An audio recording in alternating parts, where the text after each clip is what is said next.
ప్రభునందు ప్రియమైన దేవుని పిల్లలారా, గత 2 వారాలుగా మనం దేవునికి అసహ్యమైన వాటిని గురించి మాట్లాడుకుంటున్నాం. దేవుడు పరలోకమందున్నాడు. ఆయనకు మనసుంది. ఆ మనసుకు నచ్చని కొన్ని లక్షణాలు, ఆయన అసహించుకునే ఆ స్వభావం దేవుడు మనకిచ్చినటువంటి ఈ గ్రంథంలో వ్రాయించాడు అని, వాటిని ఎంత మాత్రము కూడా మనం కలిగి ఉండకూడదు అని దేవుడు కోరుకుంటున్నాడు అన్న విషయాన్ని మొదటి వారం అనగా గత 2 వారాలుగా మనం మాట్లాడుకుంటున్న విషయం. అందులో ఒక మొదటి రెండింటిని గురించి మనం మాట్లాడుకున్నాం. అందులో మొదటగా అహంకార దృష్టిని గురించి మాట్లాడాడు. ఆయన అసహించుకునే లేదా ఆయనకు ఇబ్బంది కలిగించే, ఆయనకు అస్సలు నచ్చని 7 లక్షణాలలో మొట్టమొదట అహంకార దృష్టి. అలానే రెండవ క్యారెక్టర్గా రెండవ లక్షణం ఏంటంటే కళ్ళలాడు నాలుక అన్నాడు. అనగా అబద్ధాలు చెప్పే నాలుక. అంటే ఇక్కడ అబద్ధాలు చెప్పే నాలుక అని కాదు, కానీ అబద్ధాలు చెప్పే మనుషులు ఆయనకు అసలు ఇష్టం ఉండదు. ఇక మూడవ క్యారెక్టర్గా ఈరోజు మనం మాట్లాడుకుంటున్నాం. అది 6వ అధ్యాయం, సామెతల గ్రంథం 6వ అధ్యాయంలో 16, 17 వచనాలలో వ్రాయబడిన ఈ 7 గురించి మనం మాట్లాడుకుంటున్నాం. 6వ అధ్యాయము 16లో యెహోవాకు అసహ్యములైనవి 6 కలవు, 7 ఆయనకు హేయములు. అవేమనగా అహంకార దృష్టియు, 1 అహంకార దృష్టియు, 2 కళ్ళలాడు నాలుకయు, 3వ అసహ్యమైనటువంటిది ఏంటంటే దేవునికి నిరపరాధులను చంపు చేతులను అన్నాడు. 3వది మనం మాట్లాడుకుంటున్నాం. నిరపరాధులను చంపు చేతులు అన్నాడు. ప్రియులారా, నిరపరాధులను చంపు చేతులు అంటే అమాయకులను, పాపం చెయ్యని నీతిమంతులు, వారిని చంపే చేతులు లేదా అలాంటి మనుషులను దేవుడు అసహ్యించుకుంటాడు. ఇప్పుడు నెక్స్ట్ వచ్చే ప్రశ్న ఏంటంటే, అసలు నిరపరాధులను చంపిన సందర్భాలు, నిరపరాధులను చంపిన వారు, వారి చరిత్రలు, వారి జీవితాలు బైబిల్లో ఏమైనా ఎక్కడైనా కానీ మనకు కనబడతాయా అని బైబిల్ వెతుకుతున్నప్పుడు, అసలు ఈ భూమి మీద మొట్టమొదట చంపబడిన వ్యక్తే నిరపరాధి. ఈ భూమి మీద మొట్టమొదట చంపబడినటువంటి వ్యక్తి నీతిమంతుడు చంపబడ్డాడు. మీరు చూడండి, మొట్టమొదట చంపబడినటువంటి వ్యక్తి నీతిమంతుడైన వ్యక్తే భూమి మీద మొట్టమొదటగా చంపబడ్డాడు. ఎవరు ఆ వ్యక్తి? హేబెలు. హేబెలు గురించి వ్రాయబడిన చెప్పబడిన మాట ఏంటి? అతను నీతిమంతుడు అని దేవుడు సర్టిఫై చేశాడు. నీతిమంతుడైనటువంటి హేబెలును చంపిన వ్యక్తి ఎవరు?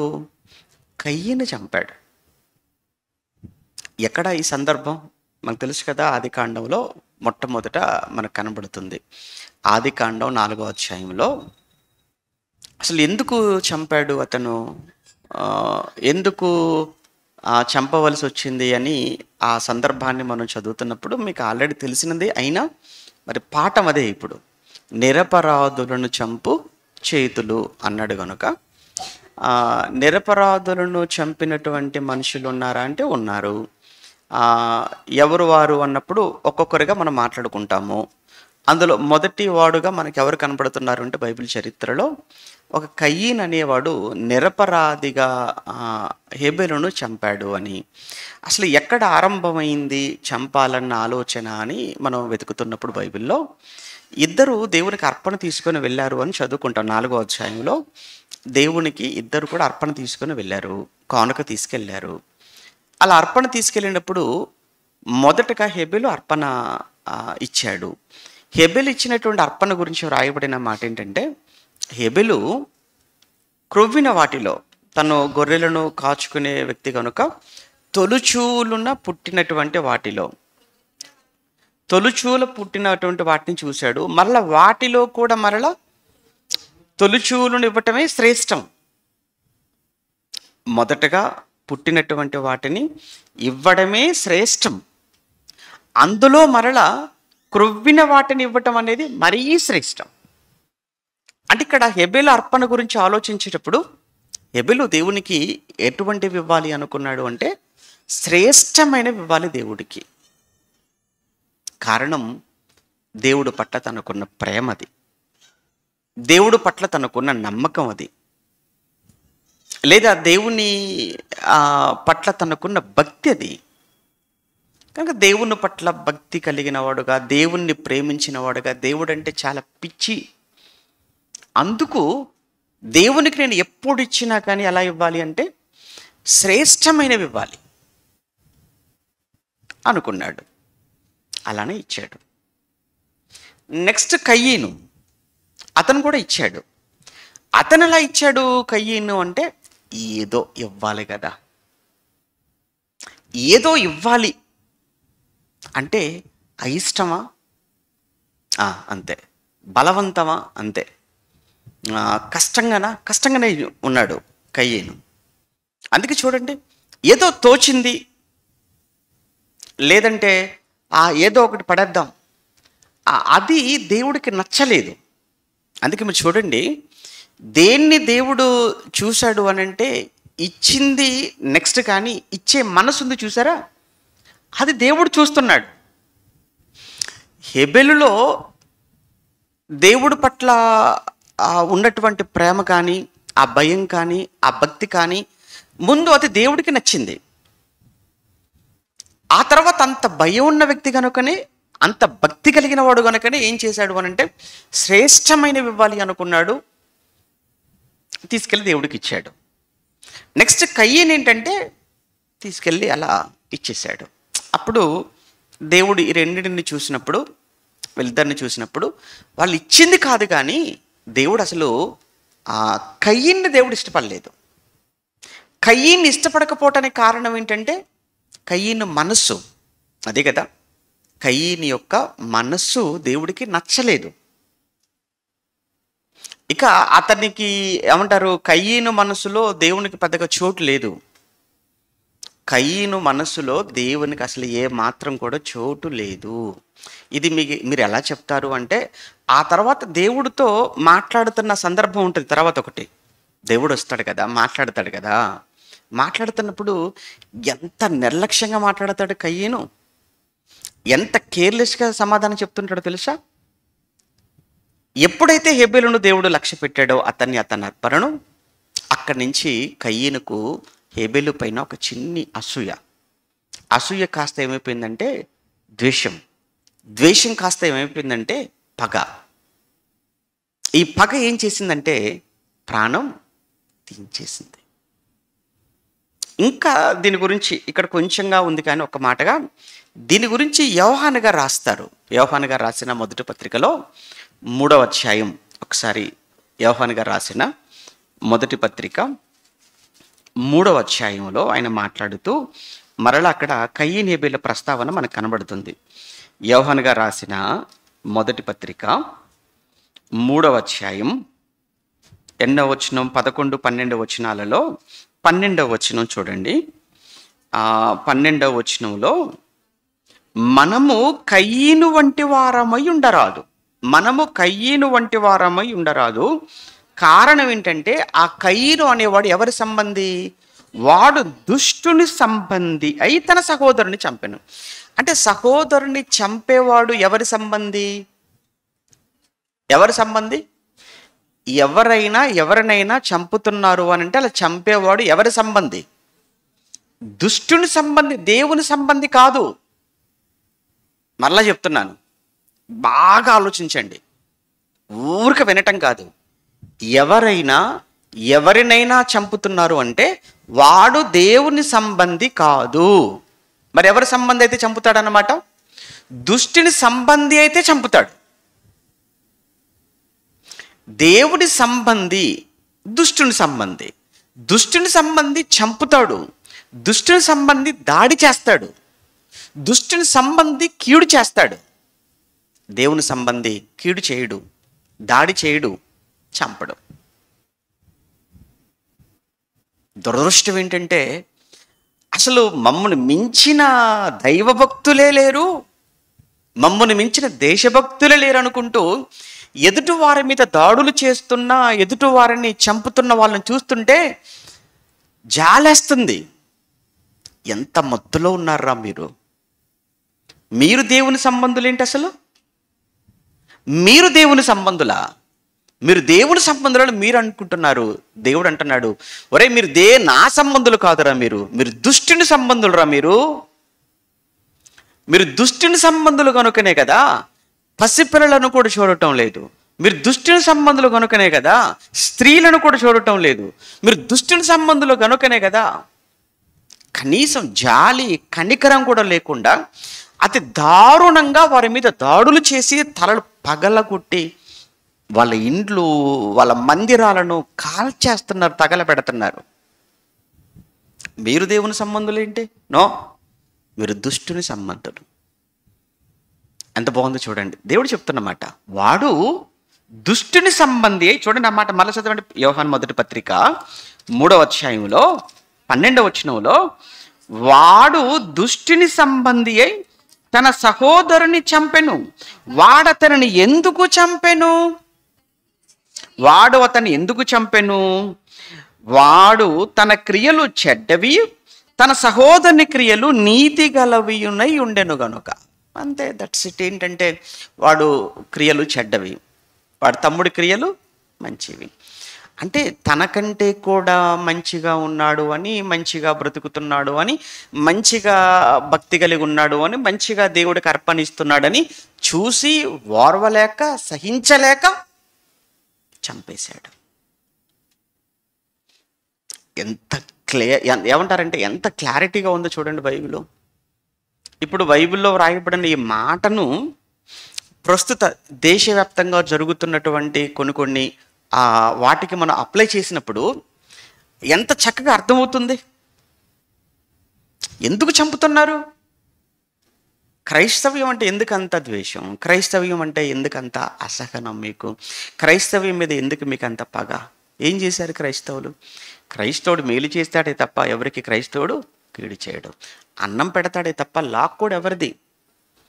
బట్టలు పంచుతాడే తప్ప ఉన్న బట్టలు తీసేయడు ఎవరివి.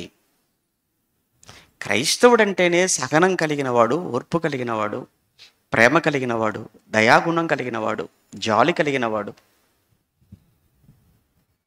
బాధల్లో కష్టాల్లో ఆదుకునేవాడు, ఓదార్చేవాడు క్రైస్తవుడు అంటే. మరి ఎందుకు సహించలేకపోతున్నారు? దుష్టుని సంబంధులు కనుక. అదే చెప్తున్నాడు ఇక్కడ. మళ్ళా చదవండి ఆ మాట.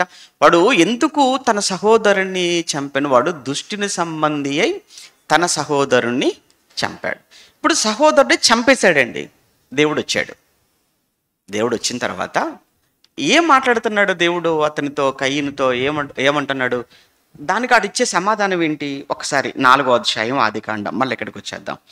ఆదికాండం 4వ అధ్యాయం, ఆదికాండం 4వ అధ్యాయం ఒక్కసారి మీరు చూడగలిగితే, ఆదికాండం 4వ అధ్యాయము 5వ వచనం, 6వ వచనం, 7, 8 ఇలా మీరు చదువుతూ 8వ వచనానికి వెళ్ళేటప్పటికీ, కయ్యను తన తమ్ముడైన హేబెలుతో మాట్లాడాను.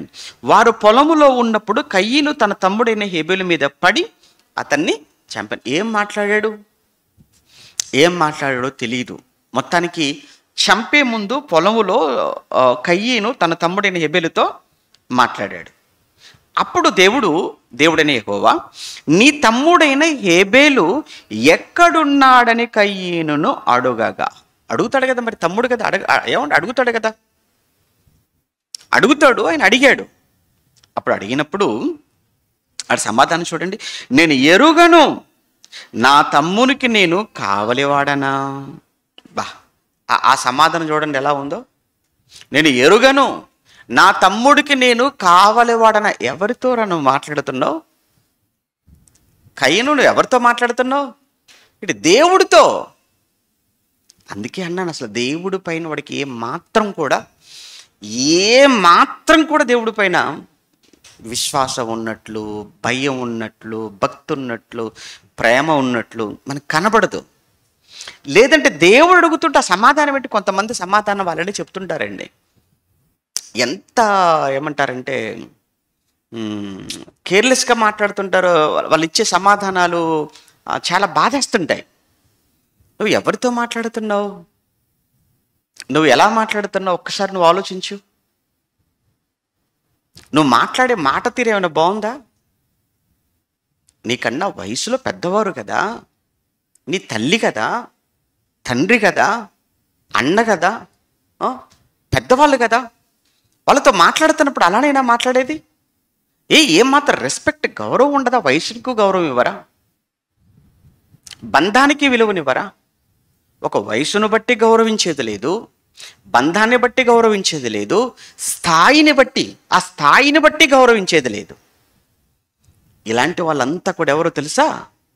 కయ్యను సంబంధులు. వాడెవరి సంబంధం తెలుసా? వాడు దుష్టుని సంబంధి. అందుకే వాడు దేవుని దగ్గరకు అర్పణ తీసుకెళ్ళినప్పుడే అర్థమైపోయింది. ఏం తీసుకెళ్ళాడంటే, ఒక దేవునికి అర్పణ ఇవ్వటానికి ఏమాత్రం కూడా ఏంటంటే ఒక ప్లానింగ్ లేదు. ఏదో ఇచ్చేద్దాం, అలా ఉండకూడదండి. మీరు కూడా ఎప్పుడు కూడా దేవునికి మీరు ఏదైనా మీరు ఇవ్వాలి అనుకున్నప్పుడు శ్రేష్టమైనది దేవుడికి ఇవ్వటానికి ప్రయత్నం చేయండి. శ్రేష్టమైనది ఇవ్వండి. ఏదో కానుక పడుతున్నారు కదా అని అప్పటికప్పుడు 20 ఉంటే 20, 10 ఉంటే 10, ఆ 20 50 నలిగిపోయి మాసిపోయి చినిగిపోయింది ఉంటే తీసుకెళ్ళి అందులో పడేద్దాం. ఇదా? ఎంత ప్రిపరేషన్ ఉండాలో తెలుసా అండి? అప్పటికప్పుడు బయలుదేరేటప్పుడు కానుకుందాం చూసుకుంటున్నామంటే అది నీకున్న భక్తి, నీకున్న శ్రద్ధ. చాలామంది చూడండి, ఆరాధనకు వచ్చే ముందు కానుక కోసం కంగారు పడుతుంటారు. ఇక మరీ కొంతమంది ఉంటారు, ఇప్పుడు కానుకలు స్వీకరించబడితే అప్పుడు వెతుకుతుంటారు. అంటే ఇప్పుడు మీరు చెప్పండి, కయ్యను అర్పణ కాదు నువ్వు ఇచ్చేది? మరి కయ్యను అర్పణ ఎందుకంటే ఆడికి కూడా ప్రిపరేషన్ లేదు, సిద్ధపాటు లేదు వాడికి. ఏదో ఇచ్చేద్దాంలే అని. కానీ హెబెలు ఎలా అర్పించాడు? ఎలా ఇచ్చాడు హెబెలు? తొలిచూలను పుట్టిన వాటిని ఇవ్వాలి అని ఫిక్స్ అయిపోయాడు. ఆ తొలిచూలను పుట్టిన వాటిలో కూడా మరలా ఏమి ఇవ్వాలి అనుకున్నాడు? శ్రేష్టమైనవి, వాటిలో క్రొవ్వినవి ఇవ్వాలి అని ప్రిపేర్ అయిపోయాడు ఆయన. కొంతమంది ఉంటారు ఏంటంటే, దేవుడు అనేటప్పటికి ఏంటంటే, కానుక అనేటప్పటికి ఎలా అయిపోతారంటే 50 అంతే ఫిక్స్. ఇంకా మరి కొంతమంది ఉంటారు 100 ఫిక్స్ అయిపోతుంటారు. అంటే ఇంకా ఎప్పుడు ఇచ్చిన కానుక 50 ఇవ్వాలి, ఎప్పుడు ఇచ్చిన కానుక 100 ఇవ్వాలి. అదా దేవుడికి ఇచ్చే విధానం? అది కాదు. ఒకసారి నువ్వు ఆలోచించుకో. గత నెల నీ కష్టం, నీ సంపాదన, దేవుడు నిన్ను దీవించిన విధానం, దేవుడు నిన్ను ఆశీర్వదించిన విధానం, నిన్ను కాపాడిన విధానం, దేవుడు గత నెలలో నిన్ను ఎంత కాపాడుకున్నాడో, ఎంతగా నిన్ను దేవుడు దీవించాడో, ఎంతగా ఆశీర్వదించాడో అది ఒక్కసారి గుర్తు చేసుకో. దాన్ని గుర్తు చేసుకున్నప్పుడు నేను దేవుడికి ఎంత ఇవ్వాలి, ఎలా ఇవ్వాలి, అప్పుడు నీకు ఒక ఆలోచన కలుగుతుంది. అంతేకాని నాకు గత నెలలో నాకు ఎంతైనా రానివ్వండి, నీకు 50 అని ఫిక్స్ అయిపోయిన 50 ఇస్తా, ఎంతైనా కానివ్వండి 100 అని ఫిక్స్ అయిపోయిన 100 ఇస్తా. ఇదేమైనా వడ్డీ? ఏమంటే మనం ఏమైనా దేవునికి వడ్డీ ఇస్తున్నావా? ఆయన ఏమైనా మన దగ్గర ఏమైనా ఏమంటారు, మనకు ఆయన ఏమైనా బదులు ఇచ్చాడా? చేతి బదులు ఎంత ఇస్తాను తిరిగి అంత ఇవ్వడానికి? అది అలా కాదు. శ్రేష్టమైనవి. ఇంకా మనం దీని గురించి మాట్లాడుతూ వెళుతుంటే, దేవుడు పాత నిబంధనలో అర్పణల గురించి మాట్లాడుతున్నప్పుడు ఆ రోజుల్లో వాళ్ళు ఏమంటే దేవుని కోసం తీసి పక్కన పెట్టి తీసుకెళ్ళి ఇవ్వవలసినవి ఏవైతే ఉన్నాయో వాటన్నిటిలో ప్రథమమైన వాటిని అంటాడు, శ్రేష్టమైన వాటివి అని మాట్లాడుతుంటాడు. అఫ్కోర్స్ ఈరోజు మనకు గొర్రెలు, మేకలు, పశువులు ఇవి ఏవి మనం ఇవ్వాల్సిన పని లేదు. కానీ కానుక అనేది ఉంది చూసారా? ఈరోజు మనం ఇచ్చేది కానుక.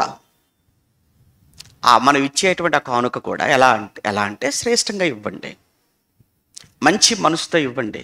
దేవుడు మిమ్మల్ని దీవించిన కొలది, దేవుడు మిమ్మల్ని మీరు వర్ధిల్లిన కొలది, దేవుడు మిమ్మల్ని ఆశీర్వదించిన కొలది అలా మీరు దేవుడుకు ఇస్తూ ఉండండి తప్ప, ఇంతే అన్నది ఏదైతే ఉందో అది దేవునికి ఇచ్చేటువంటి విధానం, ప్రాసెస్ కాదు అని మనకు అర్థం కావాలి. ఇక్కడ కయ్యను ఏంటంటే మొక్కుబడిగా ఇవ్వాలి కదా అని. అందుకే కారణం ఎందుకు అలా అనుకున్నాడు అంటే అసలు దేవుడి పైన వాడికి అసలు ఆసక్తి లేదు. ఫస్ట్ ఏంటంటే దేవుడి పైన ఆసక్తి లేదు, దేవుడికి ఇవ్వాలన్న ఆలోచన లేదు. అందరూ ఇస్తున్నారు, నేను ఇవ్వాలి అని నువ్వు అనుకోవడం అన్నది ఏదైతే ఉందో అది కూడా కయ్యను అర్పణ లాంటిదే. ఒక ఆలోచన లేకుండా, ఒక ప్రణాళిక లేకుండా ఇవ్వటం అన్నది కూడా ఏదైతే ఉందో ఇది కూడా కయ్యను అర్పణ లాంటిదే.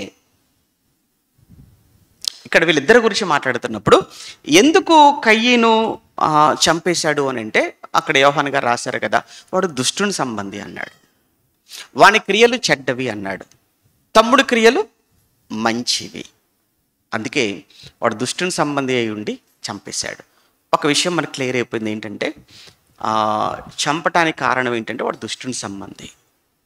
అంటే సహోదరుణ్ణి చంపాలన్న ఆలోచన దుష్టుని సంబంధులది అని మనకు అర్థమైపోయింది. అక్కడ హేబెలును చంపేశాడు. హేబెలు ఎవరు అంటే నిరపరాధి. అక్కడ మనం చదువుకున్నాం చూసారా, ఏమని? దేవుడికి అసహ్యములైనవి 6 కలవు, 7 ఆయనకు హేయములు.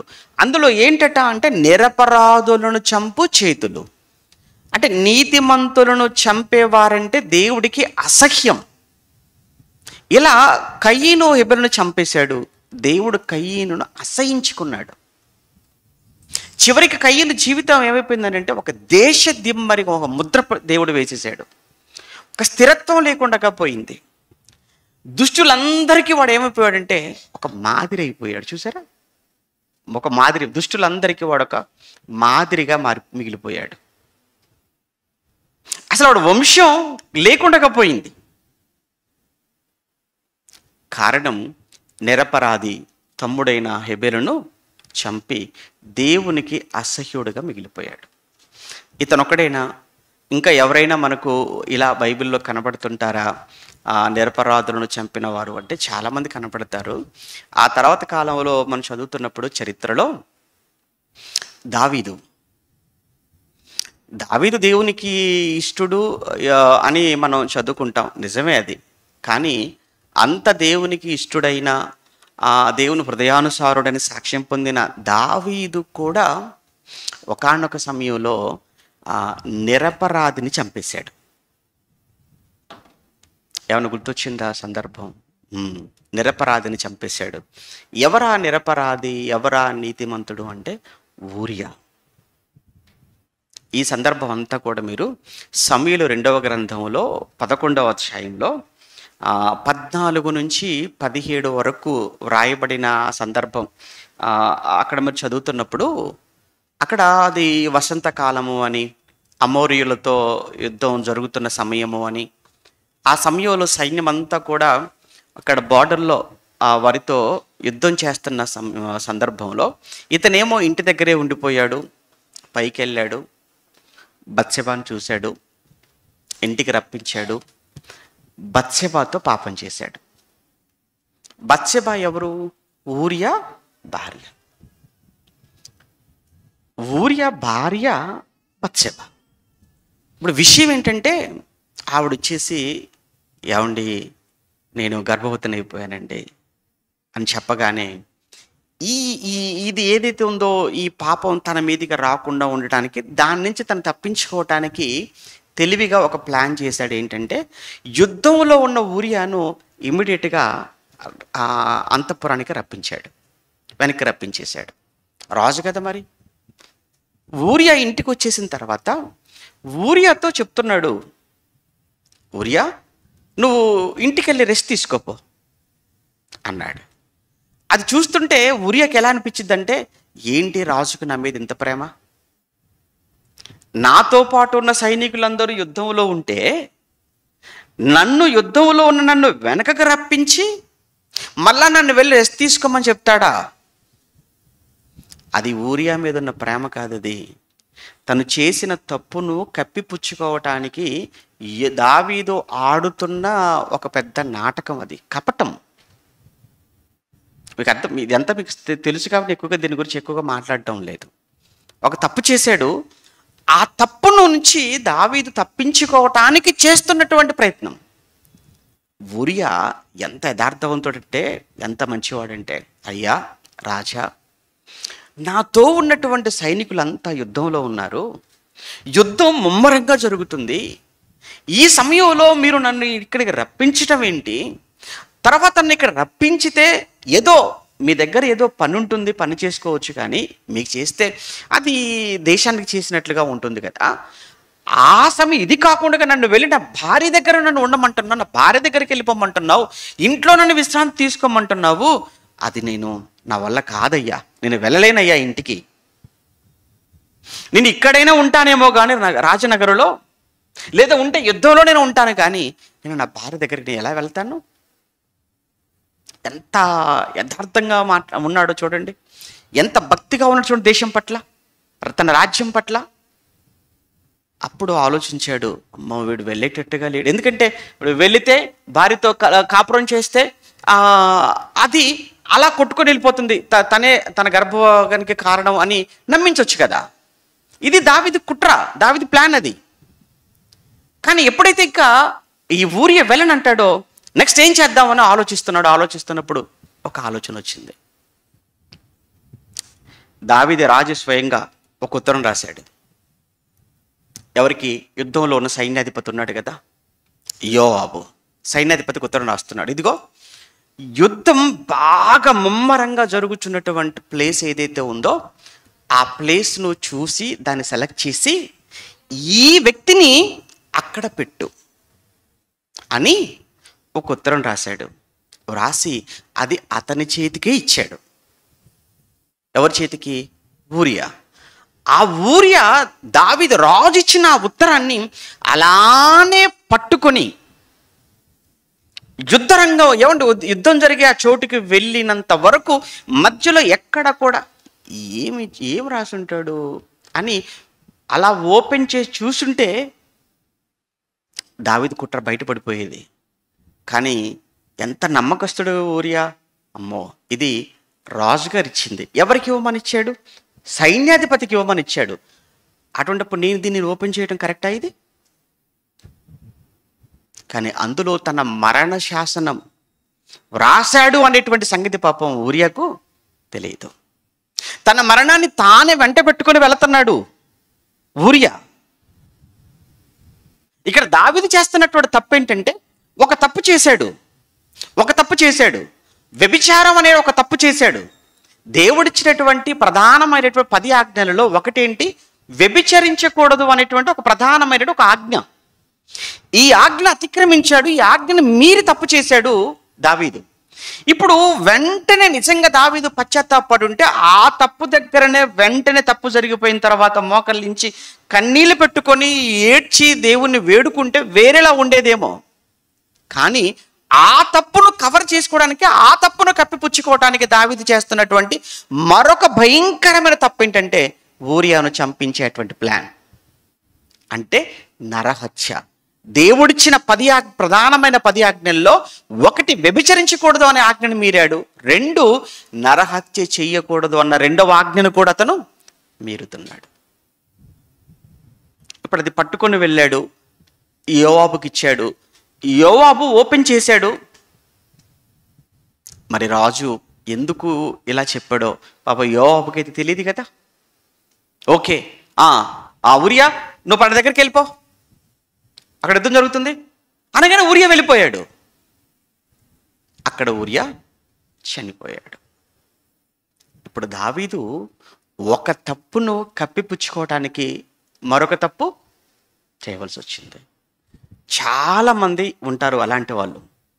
ఎప్పుడు కూడా ఏదైనా తప్పు జరిగింది అనుకున్నప్పుడు, పొరపాటు జరిగింది అనుకున్నప్పుడు, జరిగిన ఆ పొరపాటు నుంచి, జరిగిన ఆ తప్పు నుంచి వెంటనే పశ్చాత్తాపడి దేవుణ్ణి వేడుకునే ప్రయత్నం చేయండి.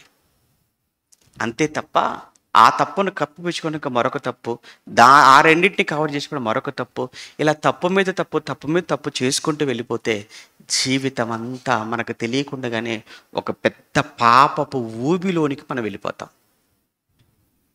పాపము ఎలాంటిది అని అంటే, పాపము ఒక ఊబి లాంటిది. మీరు ఒక కాలు ఊబిలో కూరుకొని పోయిందనుకోండి, దాన్ని తీయడానికి ఇంకో కాలు మీరు సపోర్ట్గా కింద పెట్టారనుకోండి, ఇది లోపలికి వెళ్ళిపోతుంది. ఇప్పుడు దీన్ని తీయడానికి మరో కాలు అందులోకి జారిపోతుంది. ఎట్టి పరిస్థితుల్లో కూడా ఆ ఊబిలో నుంచి బయటికి రాలేము. అందుకే పౌలు గారు అంటారు, సులువుగా చిక్కుల పెట్టు పాపము అంటాడు. సులువుగా చిక్కుల పెట్టు పాపము అనేసాడు ఆయన. ఇక్కడ దావీదు చేసినటువంటి అతిపెద్ద తప్పు, 1 వ్యభిచారం, 2 నరహత్య. ఆ ఫలితం ఇక్కడ ఊరియా చావు. అలానే దీనికి దావీదు ఏ శిక్ష పడలేదా, దావీదుకు ఏ శిక్ష రాలేదని మీరు అనుకుంటే, దావీదు జీవితం అక్కడి నుంచి మీరు చూడండి, అప్పటి వరకు ఒక దావీదు, ఆ తర్వాత మరొక దావీదు. దావీదు జీవితాన్ని 2 భాగాలుగా చేస్తామండి. 1 పాపమునకు ముందు దావీదు, పాపం తర్వాత దావీదు అంటాం. కరోనాకు ముందు కరోనా తర్వాత అన్నట్లు దావీదు పాపం చెయ్యకముందు ఆయన జీవితం ఒక విధంగా ఉంది, చాలా ఉచ్చ స్థితికి వెళ్ళింది. తర్వాత చూస్తే ఎంత ఉన్నతమైన స్థితికి వెళ్ళిపోయాడో అంత పాతాళానికి పడిపోయాడు దావీదు. మీరు చూడండి దావీదు జీవితంలో అక్కడి నుంచి మీరు చూడండి, మీరు 12వ అధ్యాయం 11 నుంచి మీరు స్టార్ట్ అయిపోతుంది. దావీదు పతనం అక్కడి నుంచి స్టార్ట్ అయిపోతుంది. ఏమండి, మనం అనుకుంటాం తర్వాత కదా దేవుడు శిక్ష వేస్తాడు, తర్వాత అనుకుంటున్నాం. నో, మోసపోకండి. దేవుడు వెక్కిరింపబడడు. ఓ మనుషుడా, నువ్వు ఏదైతే విత్తుతావో అదే పంట కోస్తావు అన్నాడు గలతీ పత్రికలో.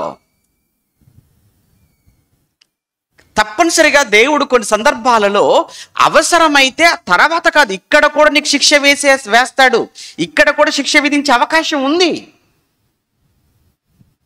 చాలా మంది అనుభవిస్తున్నారు. ఎక్కడికి పోదు, నీ పాపము నిన్ను తరుముతుంది, తరిమి తరిమి తరిమి తరిమి ఒకరోజు నీకది చుట్టుకుంటుంది, నిన్నది అది వదిలిపెట్టదు. పాపం. ఆ రోజు నుంచి మీరు చూడండి, దావీదు బత్షెబాలకు పుట్టినటువంటి బిడ్డ పుట్టగానే దేవుడు మొత్తాడు, బిడ్డ చనిపోయాడు. ఆ తర్వాత మీరు చూస్తుంటే అమ్నోను తన కూతురు, ఏం పేరు, తన పేరు తామారు, చూసి మోహించి ఏమంటాడు, సోదరుడే కదా అమ్నోను, అమ్నోను సోదరుడే కదా, సోదరునే కదా, దావీదుకు మరొక భార్యకు పుట్టిన కూతురునే కదా, చూశాడు, మోహించాడు, చెరిచేశాడు, పాడు చేసేసాడు. ఈ విషయం తెలిసినట్టు దావీదుకి ఎంత పిచ్చిక్కిపోయి ఉంటుంది. అనుభవిస్తున్నాడు దావీదు. ఆ తర్వాత చూస్తుంటే దీని నుంచి ఆయన ఇంకా కోలుకోలేదు. ఈలోపు ఈ విషయం తెలిసినటువంటి అబిషాలోము సొంత చెల్లి, తను అమ్నోను సోదరుడే, మరొక తల్లికి పుట్టినవాడు. ఇది కోపంతో తట్టుకోలేక ప్లాన్ చేసి అమ్నోను ఇంటికి పిలిపించి అబిషాలోము సొంత తమ్ముడే అన్నయ్యన అమ్నోను దారుణంగా చంపేశాడు. ఇప్పుడు ఈ విషయం తెలిసి దావీదుకి ఏమైపోతాడు, పిచ్చివాడైపోతున్నాడు. దావీదుకి అర్థం కావట్లేదు, ఏంటి ఇవన్నీ, ఎక్కడి నుంచి దావీదు కుటుంబంలో, దావీదు జీవితంలో ఇవన్నీ కూడా అంటే, ఎప్పుడైతే ఒక అమాయకుడైనటువంటి ఒక ఊరియాను చంపించి వేశాడో, తన భార్యతో తప్పు చేశాడు, పాపం చేశాడు, దానిని కప్పిపుచ్చుకోవటానికి, దాని నుంచి తప్పించుకోవటానికి చేసినటువంటి మరో భయంకరమైన తప్పేంటి, అతన్ని ఏకంగా తనని చంపించేశారు. ఈరోజు మనం చూస్తున్నాం, భార్యలు భర్తలను చంపించడాలు, భార్యల భర్తలను చంపించారు. ఈరోజు మనం చూస్తున్నామండి. అప్పుడు ఒక భర్త దావీదు ఏమంటారు, ఆ బత్షెబా యొక్క భర్త అయినటువంటి ఊరియాని చంపించేశాడు ఆ రోజు. ఏమంటారు, అది ఎక్కడికి పోదు, ఆ పాపం ఎక్కడికి పోదు, అనుభవించితే. ఈరోజు భర్తలు చంపేశారండి, వాళ్ళు సుఖంగా ఉంటారు అనుకుంటున్నారా? భర్తల ప్రాణాలు తీసుకున్న, భర్తలను చంపించిన వీళ్ళందరూ ఎవరి కోసం, ఏ ప్రియుడి కోసమనో, లేకపోతే ఏ వ్యక్తి కోసమనో, లేదంటే ఏ స్త్రీ కోసమనో, పురుషుల కోసం, ఏ స్త్రీ కోసమనో, ఏ పురుషుడి కోసమనో, ఏ భార్య కొరకనో, ఏ భర్త కొరకనో ఈరోజు చంపేశారో, మీరు వారితో కలకాలం ఏమైనా సుఖంగా ఉంటారా, సంతోషంతో ఉంటారా, మీ జీవితాలు ఏమైనా బాగుంటాయా, మీ కుటుంబాలు ఏమైనా ఆనందంగా ఉంటాయని మీరు అనుకుంటున్నారా? మీ భవిష్యత్తు చెప్పనా? ఆ తర్వాత చేసినటువంటి ఆ తప్పు కోసం మీరు కుమిలి జీవితకాలపు శిక్ష అంటే ఇది. అసలు జీవిత ఖైదు అని కోర్టులో వేసే శిక్ష అది చాలా చిన్నది.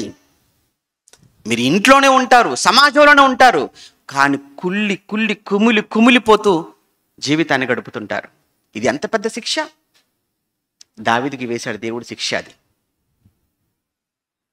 ఆ తర్వాత చూస్తే అబ్షాలోమే తండ్రి అయినటువంటి దావీదు అని కూడా చూడకుండా దావీదు సింహాసనం కోసం దావీదు మీదకి తిరుగుబాటు చేసి దావీదును అడవికి వెళ్ళేటట్లుగా ఎవడు అరణ్యానికి పారిపోయేటట్టుగా చేశాడు. ఏ అభిషేకం ఏ కొడుకు తండ్రి మీదకి తిరుగుబాటు చేశాడో అధికారం కోసం సింహాసనం కోసం, అదే కొడుకు చివరికి చూస్తే తన కళ్ళ ముందు నింగికి నేలకు మధ్య శవంగా వేలాడుతున్నాడు. ఎక్కడ కూడా దావీదు జీవితంలో నెమ్మది లేదండి, మనశ్శాంతి లేదండి, అంతే. ఇంకా కారణం చేసిన పాపం, చేసిన తప్పు, వ్యభిచారం తప్పు. ఆ రోజే మోకార్లు వేసి దేవుణ్ణి కోరుకుంటే ఏదో జరిగిపోయేదేమో, కానీ మరలా దాని నుంచి చూసారు తప్పించుకోవడానికి ఏం చేశాడు? ఒక అమాయకుడైన, ఒక నిరపరాధి అయిన, నీతిమంతుడైన ఊరియాను చంపించేశాడు. అందుకే దేవుడు అసహించుకుంటాడు, దేవుడు శిక్ష వేస్తాడు. అందుకే అక్కడ చెప్పాడు ఆయన. అలానిక దావీదు తన జీవితంలో జరిగినటువంటి ఆ పొరపాటు, నాతాను ప్రవక్త వచ్చి గద్దించటం, దావీదు చాలా పశ్చాత్తాపడిపోతాడు. కానీ అప్పటికి చేదాటిపోయింది, అప్పటికి చాలా దూరం వెళ్ళిపోయింది. అఫ్కోర్స్ ఇక మొత్తం దావీదు కంప్లీట్ దావీదు జీవితం అంతా కూడా దేవుడు చూశాడు. చూస్తే దావీదు జీవితం అంతటిలో ఈ ఒక్క మచ్చ తప్ప ఇక దావీదు జీవితంలో ఇంకే మచ్చ లేదు. దావీదు జీవితంలో ఎక్కడ కనపడలేదు, ఇది ఒకటి. అందుకే మళ్ళా చెప్తాడు, ఈ విషయంలో తప్ప, ఈ ఒక్క విషయంలో, ఈ ఒక్క మారు తప్ప ఇక దావీదు ఎప్పుడు ఎక్కడ కూడా ఆయన పాపం చేయలేదు, తప్పు లేదు తన దావీదు జీవితంలో అంటారు. కానీ జరిగిపోయింది, దేవుడు జరిగిందని చెప్తున్నాడు. దానికి శిక్ష రాయించాడు, శిక్ష వేశాడు కూడా. నిరపరాధి, దేవుడు అసహించుకున్నాడు కనుకనే అక్కడ శిక్ష వేశాడు. ఇది 2. ఇక 3ది మనం చదువుతుంటే రాజుల మొదటి గ్రంథము 21వ అధ్యాయంలో, రాజుల మొదటి గ్రంథము 21:8, 6 నుంచి 8 వచనాలు మీరు తర్వాత చదువుకోండి, సమయం లేదు కనుక నేను కేవలం రెఫరెన్స్ మాత్రమే ఇస్తాను. రాజుల మొదటి గ్రంథం 21వ అధ్యాయం అనగానే అక్కడ మనకు 2 వ్యక్తులు కనబడతారు. వారే ఆహాబు, యెజబేలు భార్య భర్తలు. ఆహాబు రాజు, యెజబేలు రాణి. ఎంతటి దుర్మార్గురాలో యెజబేలు అనే విషయం చరిత్రలో మనకు కనబడుతూ ఉంది. ఇప్పుడు ఆవిడ గురించి కాదు, కానీ వారు చేసినటువంటి ఒక తప్పు, నిరపరాధులను చంపడం గురించి కదా మనం మాట్లాడుకుంటున్నాం. వారు ఇరువురు కలిసి ఒక నిరపరాధిని చంపారు. ఎవరా నిరపరాధి? నాబోతు. విషయం ఏంటంటే, రాజు కదండి, ఎన్ని ఆస్తులు ఉంటాయి చెప్పండి. రాజు ఉన్నాడంటే, ఒక రాజ్యాన్ని రాజు పరిపాలిస్తున్నాడంటే బోలెడన్ని ఉంటాయండి ఆస్తులు. వరకు ఇన్ని ఆస్తులు ఉండగా ఏది కావాల్సి వచ్చిందట అంటే, నాబోతుకున్న ద్రాక్ష తోటే కావాల్సి వచ్చింది. నాబోతుని పిలిపించాడు, పేదవాడైన నాబోతుని పిలిపించి నాబోతుని అడుగుతున్నాడు, ఏమయ్యా నాబోతు, నువ్వు నీకున్నటువంటి ద్రాక్ష తోట నాకు ఇస్తావా? దీనికి ప్రతిగా నీకు వేరేది ఇస్తానులే అన్నాడు ఆహాబు. దానికి నాబోతు ఒప్పుకోలేదు. కారణం ఏంటంటే, అయ్యా ఇది మా తాతల నుంచి మా తండ్రికి వచ్చింది, మా తండ్రి నుంచి నాకు వచ్చింది, ఇది మా పిత్రార్జితం. కొంతమంది కొన్ని సెంటిమెంట్లు ఉంటాయి కదండి. అమ్మో ఇది మా తాత కట్టించిందండి, ఇది మా నాన్న నాకు ఇచ్చిందండి, ఈ భూమిని అమ్మడానికి లేదండి, ఇల్లు మేము అమ్మలేమండి, అదొక సెంటిమెంట్. ఇది మా పిత్రార్జితం అండి, ఇది సారీ అండి ఇవ్వలేనండి అని ఓపెన్గా చెప్పేశాడు నాబోతు. ఎప్పుడైతే నాబోతు ఈ మాట అన్నాడో అనండి, మొహం మీద ఆడు ఇంటికి వెళ్ళిపోయాడట. ఎవరు? ఆహాబు. ఇంటికి వెళ్ళిపోయి మంచం మీద పడుకున్నాడు. భార్య వచ్చి ఏమంటే భోజనం చేద్దురే అంటే లేవడం లేదు. ఆ మొహం అంతా ముడుచుకున్నాడు. అర్థమైపోయింది ఏదో జరిగింది అనుకుంది. సహజంగా ఈ పని ఎవరు చేస్తారో? ఆడవాళ్ళు చేస్తారు. కానీ ఇక్కడ ఎవరు చేస్తున్నారు? ఆహాబు చేస్తున్నాడు. సహజంగానండి మూతి ముడుచుకోవటం కానీ, అలగటం కానీ, ముఖం తిప్పటం కానీ ఇవి ఎవరిలో కనపడతాయి? ఆడవాళ్ళలో కనపడతాయి కదా. మీకు తెలియదేం కాదు, కొత్త ఏం కాదు. ఇక ఆడవాళ్ళు కొన్ని సందర్భాలలో వారు కానీ మూతి ముడుచుకున్నారు అంటే మరలా ఎన్ని గంటల పట్టిద్దో తెలియదు, ఎన్ని రోజులు పడుతుందో తెలియదు, ఎన్ని నెలలు అవుతుందో కూడా తెలియదు. కొన్ని సందర్భాలలో వాళ్ళు మరలా మామూలు ఏమంటే ఆ పొజిషన్కి రావటానికి చూసారా, అలక అంటారు చూసారా, ఆ టైప్ అనమాట. అలక, మాటలుండవు, చూపులుండవు, ఏంటో అర్థం కాదు, పిచ్చికిపోతుంటుంది. ఎవరికి? పురుషులకు. ఇక్కడ విషయం ఏంటంటే, ఆవిడ బాగుంది, ఆవిడ చేయాల్సింది ఎవరు చేస్తున్నారు ఇక్కడ? భర్త చేస్తున్నాడు, పురుషుడు చేస్తున్నాడు. కొంతమంది చాలా వరకు అంటే మెజారిటీ స్త్రీలందరూ కూడా సాధిస్తారు. ఎలా సాధిస్తారు? అలకతో సాధిస్తారు. చాలామంది ఏమిటో కొంతమంది మొహాలు చూస్తుంటే ఎప్పుడు చాలా కష్టంగా ఉంటాయి. ఏదో గొడవ పడ్డట్టుగా, ఏదో దోచేసుకున్నట్టు, ఏదో పోగొట్టుకున్నట్టు. ఎందుకలా? హ్యాపీగా ఉండకూడదు? క్రైస్తవులు ప్రభువునందు ఆనందించండి. మరలా చెప్పుదును, ఆనందించండి. ఎప్పుడు ఆనందంగా ఉండాలి, ఎప్పుడు సంతోషంగా ఉండాలి. ఆ మొహాలేంటి? ఆ మాడిపోయిన మొహాలు వేసుకొని ఎప్పుడో అలకతో ఉన్నట్లు, ఏదో అప్పుడే భూకంపం ఏమంటే ఆ ఏమంటారు, ఆ భూకంపం వచ్చింది, ఆ భూకంపంలో నుంచి త్రుటిలో ప్రాణాలు తప్పించుకొని వచ్చిన వాళ్ళు ఎలా ఉంటారు, ఆ టైప్లో ఉంటారు. లేదంటేనేమో పాపం ఎన్నో నెల రోజులకు ఉపవాసం ఉండి అప్పుడే ఏమండి వచ్చేస్తే ఎలా ఉంటారో అలా పెడుతుంటారు. లేకపోతే అప్పటి వరకు భర్త ఏమండి ఇంటి చుట్టూ తిప్పుకుంటూ పిచ్చి కొట్టు కొడితే ఆ తర్వాత మూలుగుతూ ముక్కుతూ ఇంటికి వచ్చి ఎలా ఆ టైప్లో ఉంటుంటారు. చాలామంది అలా ఉంటుంటారు. పాపం వాళ్ళ ఫేస్ చూడగానే భర్త ఏమన్నాడో, ఎన్ని దెబ్బలు వేసాడో అన్నట్టుగా పెడుతుంటారు. లేదు లేదు లేదు లేదు వీళ్ళలా మన అనుకోవాలి. అలా ఈవిడ ఆ టైపు కాదండి. ఎవరు? యెజబెలు. అసలు ఆహాబేమో వెళ్ళి మంచం మీద పడుకుంటే ఆవిడ వచ్చేసి ఏంటంటే చెప్తున్నాడు, విషయం చెప్పుకుంటున్నాడు. చూసారా విషయం చెప్తున్నాడు. ఏంటి? నేను నాబోతుని పిలిచాను, నాబోతుని ఇలా అడిగాను అని అంటే అప్పుడు ఆవిడ అంటుంది, మీరు వరి అవ్వకండి, ముందు మీరు భోజనం చేయండి, నేను చూసుకుంటాను, నా సంగతి నాకు వదిలేసాయి, నేను చూసుకుంటాను కదా. అక్కడ రాయబడిన మాట చూస్తారండి, ఎంత ఇదిగా మాట్లాడుతుందంటే తను యెజబెలు 7వ 8వ ఒకటి చూడండి, నేనే అనేటువంటి ఒక మాట అక్కడ రాయబడుతుంది చూడండి ఒకసారి. నేను 7వ వచనంలో, అందుకతని భార్య అయిన యెజబెలు, ఇశ్రాయేలు నువ్వెవరు, అసలు నువ్వెవనుకుంటున్నావు? నీవిప్పుడు రాజ్య పరిపాలన చేయటలేదా? లేచి భోజనం చేసి మనసులో సంతోషంగా ఉండు. నేనే యెజ్రెయేలీయుడైన నాబోతు ద్రాక్ష తోట నీకు ఇప్పిస్తాను, నేను ఇప్పిస్తానయ్యా నీకు, నువ్వులే అనగానే పాపం అప్పుడు ఆహాబు లేచి చక్కగా భోజనం పెడితే తినేసి గదిలోకి వెళ్ళి పడుకున్నాడు అనమాట. ఎవరు? ఆహాబు. ఇక బయట అంతా నడిపిస్తుంది అనమాట, మొత్తం చక్రం తిప్పుతుంది. ఎవరు? యెజబెలు. ఇదిగో మీరేం లేదు, నేను సంతకం పెట్టమని దగ్గర సంతకం పెట్టండి అంతే. ఒక తాకీదు రాయించింది, తాకింది, సంతకం పెట్టించేసింది. ఇంకేంటి, పని వాళ్ళని పిలిచింది, వాళ్ళు వెళ్ళిపోయారు, చాటింపు వేశారు. అలా వెళ్ళిపోయిన వాళ్ళు ఇంత పనికిమాలిన వాళ్ళని పిలిచింది. రై మీరిద్దరు నేను చెప్పినట్టుగా చెప్పండి అబద్ధం. పనికిమాలిన వాళ్ళనే ఉంది అక్కడ. ఆ పనికి మాలినటువంటి ఒక 2 సాక్షిని పిలిచేసి, మీరు నాబోతుకు వ్యతిరేకంగా మీరు సాక్ష్యం చెప్పండి. ఏమని చెప్పాలి? రాజును దూషించాడని చెప్పండి, దేవుని దూషించాడని చెప్పండి. మీరు 2 సాక్షులు చాలు కదా, 2 సాక్షులు చాలు. ధర్మశాస్త్ర ప్రకారం 2 సాక్షులు సరిపోతారు. కనుక మీరిద్దరు చెప్పిన సాక్ష్యాన్ని బట్టి అక్కడికక్కడ ప్రజలతో రాళ్ళిచ్చి కొట్టి చంపేద్దాం. ఏం ప్లాన్ చేసిందండి? ఎవరు? యెజబెలు. ప్లాన్ ఎవరిది? యెజబెలుది. నిజంగా మంచి భార్య అయితే ఏం చేయాలో తెలుసా అండి? మంచి భార్య అయితే యెజబెలు మంచిది ఏమన్నాడు తెలుసా? ఏమండి ఎందుకండి మీరు మూతి ముడుచుకున్నారు, ఎందుకండి మీరు మొహం మార్చుకున్నారు? ఏమండి అది కాకపోతే మరొకటండి, పాప పేదవాడు కదండి, వాడేదో ఉంటుంది కదా, వాడికి కూడా సెంటిమెంట్ ఉంటుంది కదా, ఆ మాత్రం చేత మీరు ఇంత బాధపడిపోవాలా? మీకు ఎంతకంటే కూడా ఇంకా మంచిది ఎంత దూరంలో ఉన్నా చూద్దామండి, వెతుకుదామండి, మనం తీసుకుందామండి, కానీ వాడు ఇవ్వనే ఉన్న తర్వాత వాడు ఎందుకండి మీరు అంత బాధపడాలా, అవసరం లేదు కదండి అని ఈ విధంగా కన్విన్స్ చేయాలి మంచి భార్య అయితే. కానీ అది మంచిది కాదు కదా, అది క్రూరాలు కదా. అందుకే చంపేయడానికి ప్లాన్ చేసింది. మొత్తానికి ఉపవాస దినం చాటించేశారు, 2 సాక్షులను నిలబెట్టేసింది, తనకు వ్యతిరేకంగా సాక్ష్యం చెప్పించేసింది. మిగతా వాళ్ళంతా రాళ్ళతో కొట్టి అక్కడ చంపేశారు. అంతే.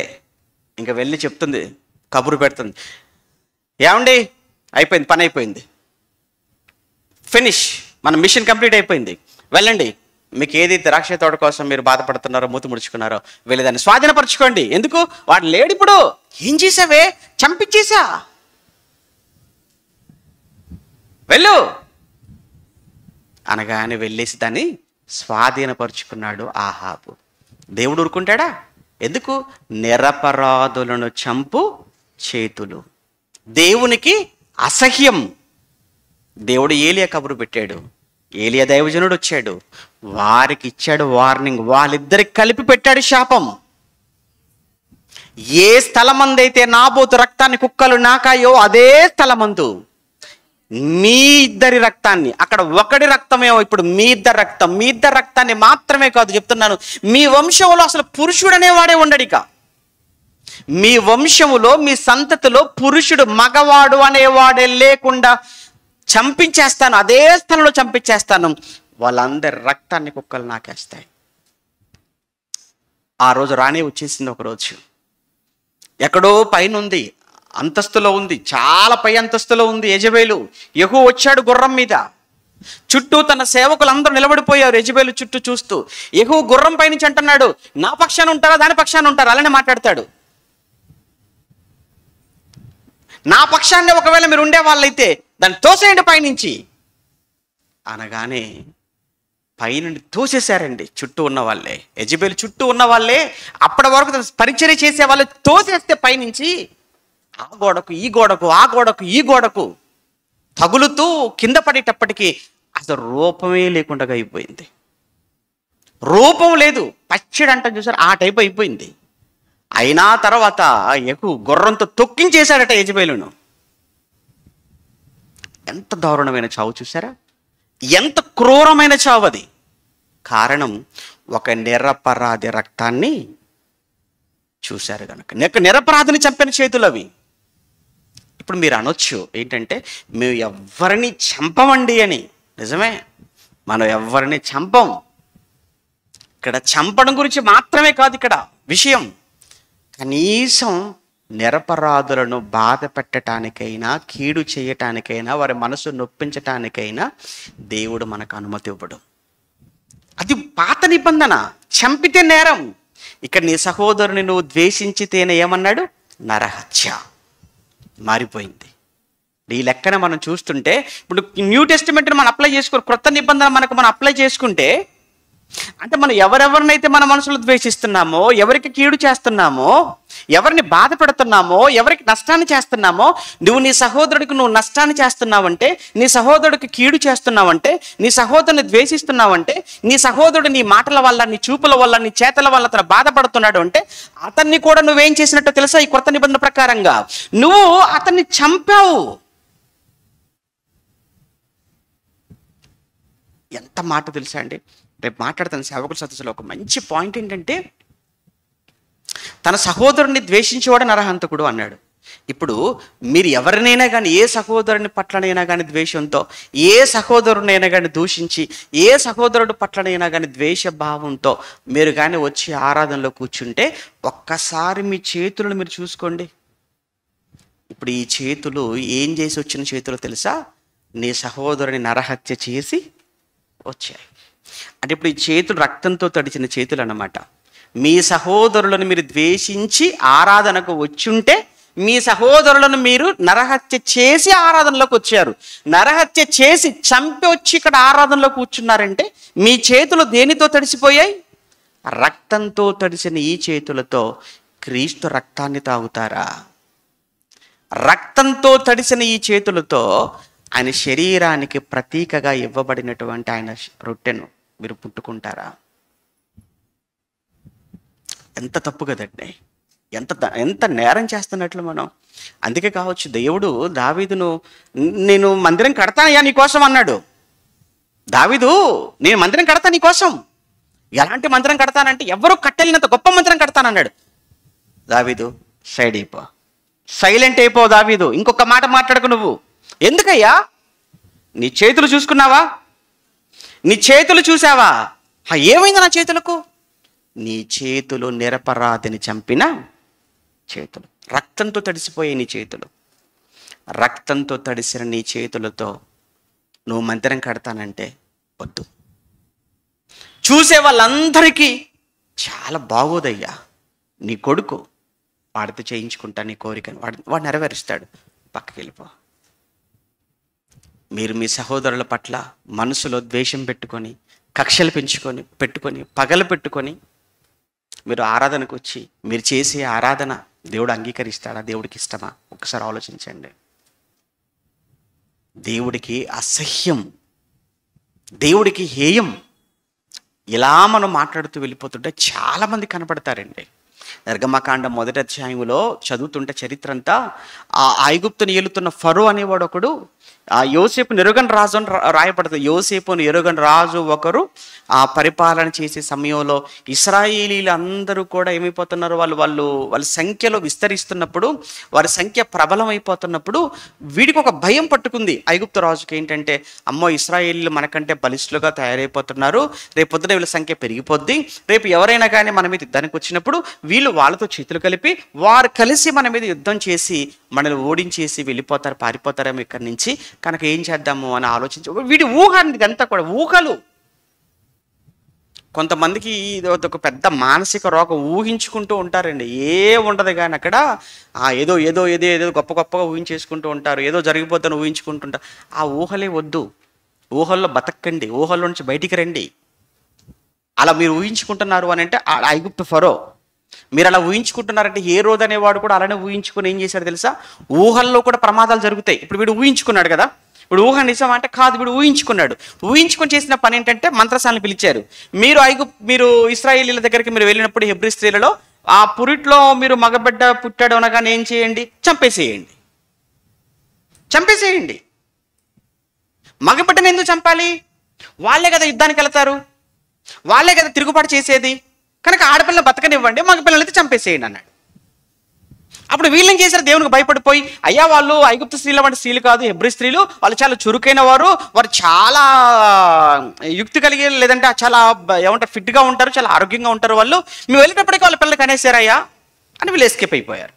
అప్పుడు మరలా ఏం చేద్దామని ఆలోచించేవాడు, మరలా అలా అయితే పుట్టిన ప్రతి మగబిడ్డను తీసుకొని వెళ్ళి నదిలో పారవేసేసేయండి. ఎందుకు ఇలా పిల్లల్ని చంపేద్దాం అనుకున్నాడు అని అంటే కారణం, వాళ్ళు పెరిగి పెద్దవారైపోయి ఎక్కడ శత్రువులతో చేతులు కలిపి మన మీద తిరుగుబాటు చేసి మనల్ని ఎక్కడ ఆక్రమించుకో, ఆ భయం. అది ఊహ మాత్రమే, నిజం కాదది. దానికి ఆ రోజు ఎంతో మంది పిల్లలు ఏమైపోయారు, ఎంతో మంది పిల్లలు చంపేశారు. కానీ ఆ తర్వాత చూస్తుంటే ఐగుప్తు రాజ్యం ఏమైపోయింది, ఫెయిల్ అయిపోయింది, పతనం అయిపోయింది. కారణం నిరపరాధులను చంపిన చేతులు. ఏ రోజు మీరు చూడండి, మత్తయి సువార్త 2:16 కూడా మీరు చూడండి, యేసుప్రభు పుట్టాడు, జ్ఞానులు వచ్చారు, 7 మంది నిలబడ్డారు, యూదులకు రాజుగా పుట్టినవాడు ఎక్కడ అనగానే ఒక రకమైన షేక్, వణికిపోయాడు వాడు.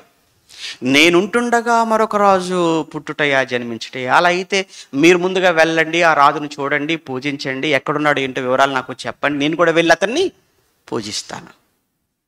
వీళ్ళు వెళ్ళారు, పూజించారు. కానీ దేవదూత వారికి ఆజ్ఞ వేసింది ఏంటంటే, మీరు వెళ్ళకండి ఆడి దగ్గరికి, ఆడ భక్తితో భయంతో వాడు ఏదో వచ్చి చేస్తానో లేదో, వాడు కుట్ర, వాడు కుయుక్తి, వాడిది, వాడు వాడు వాడు పగతో ఆ మాట అన్నాడు తప్ప ప్రేమతో కాదు. వాళ్ళు వెళ్ళిపోయారు. వీడు చూశాడు, ఆ జ్ఞానులను అపాసం చేశారు అని వెంటనే వాళ్ళు వచ్చినది కాలం, వాళ్ళు బయలుదేరిన కాలం, ఇవన్నీ లెక్కలు వేసుకొని 2 సంవత్సరాల లోపు మగపిల్లలందరినీ కూడా బెత్లెహేము పరిసర ప్రాంతాలలో ఉన్న వాళ్ళందరినీ ఏం చేయమన్నాడు, చంపించేసేయమన్నాడు. దేవుడు తప్పించేశాడు. కానీ ఆడు చూసావా, హేరోదు ఎంత క్రూరుడిగా మారిపోయాడు. వాడు కూడా నిరపరాధుల రక్తాన్ని ఏం చేశాడు, చూశాడు. చివరికి మత్తయి సువార్త 27 మనం చదువుతున్నప్పుడు కూడా 27వ అధ్యాయంలో యేసుక్రీస్తును కూడా చంపేశారు. ఆ ఒక్క మాట చదువుకొని ముగించుకుందాం. మత్తయి సువార్త 27వ అధ్యాయం, మత్తయి సువార్త 27వ అధ్యాయంలో ఒకసారి 16వ వచనమా, ఒకసారి మత్తయి సువార్త 27వ అధ్యాయము, మత్తయి సువార్త 27వ అధ్యాయము 16వ వచనంలో ఏమంటున్నాడు చూడండి. వాడు ఎవరు, 24వ వచనం, పిలాతు అల్లరి ఎక్కువ అవుచున్నదే కానీ తన వలన ప్రయోజనం ఏమీ లేదని గ్రహించి నీళ్లు తీసుకొని జనసమూహ ఎదుట చేతులు కడుక్కున్నాడు. పిలాతు చేతులు కడిగేసుకుంటున్నాడు. పిలాతు ఎందుకనంటే ఏమి చేయలేని పరిస్థితి అయిపోతుంది, ఇతనేమో నాతో మాట్లాడట్లేదు, బయట ఏమో అల్లరి ఎక్కువైపోతుంది అన్నాడు. అక్కడ మీరు చదువుతున్నప్పుడు అందుకు ఏమంటున్నాడు, ఈ నీతిమంతుడి రక్తమును గూర్చి నేను నిరపరాధిని. యేసుప్రభు ఎవరు, అపరాధి కాదు, యేసుప్రభు ఎవరు, నిరపరాధి. నిరపరాధిని చంపు చేతులు అన్నాడు. చూసారా, నిరపరాధిని చంపు చేతులు అన్నాడు. దేవునికి అసహ్యం. యేసుప్రభు నిరపరాధి కదా, నీతిమంతుడు కదా, మరి అతను అప్పచెప్పింది ఎవరు, పిలాతే కదా. పిలాతు ఏం చేస్తున్నాడు, చేతులు కడుక్కుంటున్నాడు. అప్పుడు ప్రజలందరూ కూడా, యూదులైన వాళ్ళందరూ కూడా ఏమంటారో తెలుసా? మీరు మాకు అప్పచెప్పండి వాడిని, వద్దయ్యా అతను నీతిమంతుడయ్యా నిరపరాధయ్యా అంటే వీళ్ళు ఏమంటున్నారు చూడండి అక్కడ. వాళ్ళు ఎంత ధైర్యం అంటే యూదులకు. అందుకు ప్రజలందరూ, వాని రక్తము అనగా యేసు అనే వాడి రక్తము మా మీదను మా పిల్లల మీదను ఉండుగాక, ఆ శాపం మీదను వస్తే మా మీదకి వస్తుందయ్యా, మీరు వాడికి అప్పచెప్పండి ముందు మాకు. మీరు చూడండి, ఆ రోజు నుంచి ఈ రోజు వరకు యూదులకు నెమ్మది లేదు. ఆ రోజు నుంచి ఈ రోజు వరకు యూదులకు ప్రశాంతత లేదు. యేసుప్రభుని చంపిన మరికొద్ది 40 సంవత్సరాల కింద, క్రీస్తు శకం 70లో యెరూషలేం మొత్తం వాషౌట్ చేసేసారండి రోమన్స్ వచ్చేసి. సుమారుగా ఆ రోజు 10 లక్షల మంది యూదులు, 10 లక్షల మంది యూదులను ఊచకోత కోసేశారు. వాడు టైటస్ అనేవాడు సైన్యాధిపతి, జనరల్. చరిత్రలో క్రీస్తు శకం 70లో ఆ రోజుల్లో యెరూషలేము వీధుల్లో, కాలువల్లో మోకాళ్ళలోతు రక్తం పారింది అని చరిత్రలో చెప్తుంటారు. ఏంటి, మోకాళ్ళలోతు రక్తం పారిందా యూదులది? అప్పుడు యేసుని అప్పచెప్పే ముందు ఏమన్నారు? ఆడి రక్తం మా మీదను మా పిల్లల మీదను ఉంటే ఉండదు, ముందు చంపేసేయండి అని, మాకు అప్పచెప్పేసేయండి. ఆ తర్వాత చరిత్ర చూడండి. రెండో ప్రపంచ యుద్ధ కాలంలో జర్మనీ నియంత హిట్లర్ 60 లక్షల మంది యూదులను ఒకేసారి 60 లక్షల మంది యూదులను గ్యాస్ ఛాంబర్లో పెట్టి చంపేశాడు వాళ్ళు. ఈ రోజు వరకు చూడండి యూదులకు ఏమండి, ఆ ఇజ్రాయిల్, పాలస్తీనా, ఇజ్రాయిల్ చుట్టూ ఉన్నటువంటి గల్ఫ్ దేశాలు, ఎక్కడుంది నెమ్మది? ఎందుకు? నిరపరాధులను చంపు చేతులు అన్నాడు. దేవుడికి అసహ్యం. ఈరోజు మనం ఎవరిని చంపట్లేదు, మనం ఎవరిని చంపకపోవచ్చు, కానీ బాధపడుతున్నామేమో, కీడు చేస్తున్నామేమో, ఎవరికి నష్టాన్ని కలిగిస్తున్నామేమో, ఎవరికైనా ఇబ్బంది కలిగిస్తున్నామేమో. ఒకసారి ఆలోచించండి. మన వలన ఎవరైనా ఇబ్బందికి గురైనా, ఎవరికైనా నష్టం కలగ చేసినా, ఎవరికైనా కీడు కలగ చేసినా, మన చేతులు కూడా నిరపరాధులను చంపు చేతులు. వద్దు.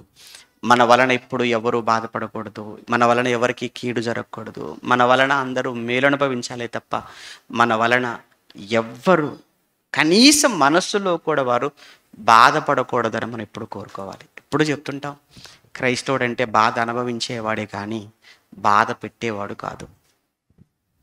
క్రైస్తవుడు అంటే బాధ అనుభవించేవాడే కానీ ఎదుటి వారిని బాధ పెట్టేవాడు క్రైస్తవుడు కాడు. ప్రార్థన చేసుకుందాం. ప్రేమగల తండ్రి, పరిశుద్ధుడా, మీ శ్రేష్టమైన నామానికి కృతజ్ఞతలు. మాపై మీకున్న ప్రేమ గొప్పది.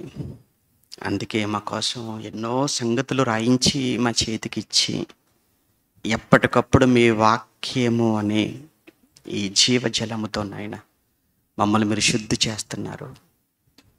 మాలో ఉన్న మలినాలను మీ వాక్యం చేత కడుగుతున్నారు. మమ్మల్ని నిత్యము పవిత్రపరుచుకుంటున్నారు మీ మాటలతో. చెప్పబడిన ప్రతి మాటను మీ మాటగా మీ పిల్లలు స్వీకరించి దాని ప్రకారం జీవించినట్లు కృప చూపించండి. మరి ముఖ్యంగా అనారోగ్యంతో బాధపడుతున్న మీ పిల్లలను మీ చేతులకు అప్పగిస్తున్నాం. కనికరించండి, కరుణ చూపించండి, వారిని స్వస్థపరచండి. ఎందరూ మీ పిల్లలు నాయన ప్రార్థన సహాయం కోరుకున్నారో వారందరి కోసం పేరు పేరున ప్రార్థిస్తున్నాను. వారి అవసరాలను మీ చిత్తాన్ని బట్టి తీర్చండి, ఆనందాన్ని నింపండి. 5-6 తేదీలలో జరగనైన 7వ సేవకుల సదస్సు కోసం మేము ఏర్పాటులో ఉంటున్నాం. అనేక మంది సేవకులైన వారు రావడానికి సిద్ధపడుతున్నారు. వారి ప్రయాణాలలో తోడుగా ఉండి క్షేమంగా మా మధ్యకు తీసుకుని రండి. ఆ 2 దినాలు మీకు మహిమకరంగా నాయన ఆ కార్యక్రమం జరుగునట్లుగా కృప చూపించండి. మంచి ఆయుష్, ఆరోగ్యాన్ని ప్రసాదించండి. అలానే సెప్టెంబర్ మాసంలో జరగనైన 5 దినాల బైబిల్ పరిశోధన సదస్సు కూడా మీ చేతులకు అప్పగిస్తున్నాం.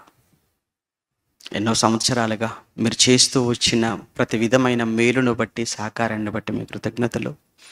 ఈ కార్యక్రమం కూడా నాయన అనేక మంది మీ పిల్లల మనోనేత్రాలు వెలిగించేదిగా, అనేక మంది కనువిప్పు కలిగించేదిగా, ఎందరో మీ పిల్లలు మీ వాక్యం చేత స్థిరపరచబడడానికి దోహదపడేదిగా కృప చేయమని కోరుతూ, మరో వారం మరలా మేమంతా కలుసుకొని మిమ్మల్ని ఆరాధించే పర్యంతం మమ్మల్ని అందరినీ మీ కృపలో భద్రపరచమని క్రీస్తునామని ప్రార్థన మీకు సమర్పిస్తున్నాము తండ్రి.